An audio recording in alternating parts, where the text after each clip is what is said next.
Balitang Entertainment. Ibinahagi ni Sandara Park kung bakit lagi siyang bumabalik dito sa bansa. Sa gitna po yan ng matagumpay niyang K-pop career sa Korea. Sa Instagram, sinabi ni Dara na lagi siyang babalik sa Pinas dahil ito ang itinuturing niyang second home.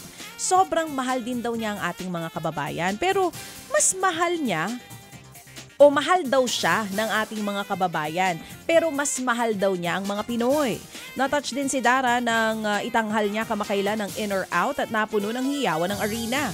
Bago pa man maging member ng legendary K-pop group na 21, kasali po si Sandara sa isang reality talent competition dito sa bansa. Samantala, may itinalaga ng bagong CEO ng Miss Universe Organization. Siya po si Mario Bucaro mula sa Guatemala.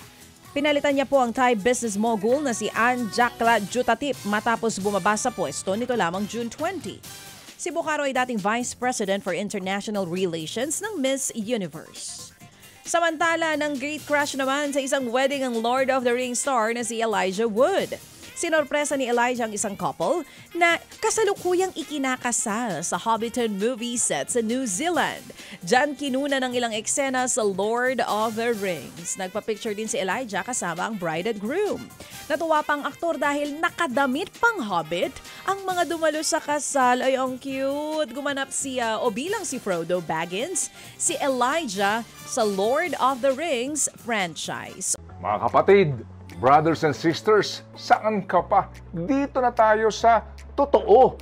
Dito na tayo sa True FM. Mga kapatid, mag-subscribe and follow po kayo sa social media accounts ng True Network PH. Yan po kami, hanapin nyo lang True Network PH, Facebook, Instagram, YouTube, TikTok, and podcast.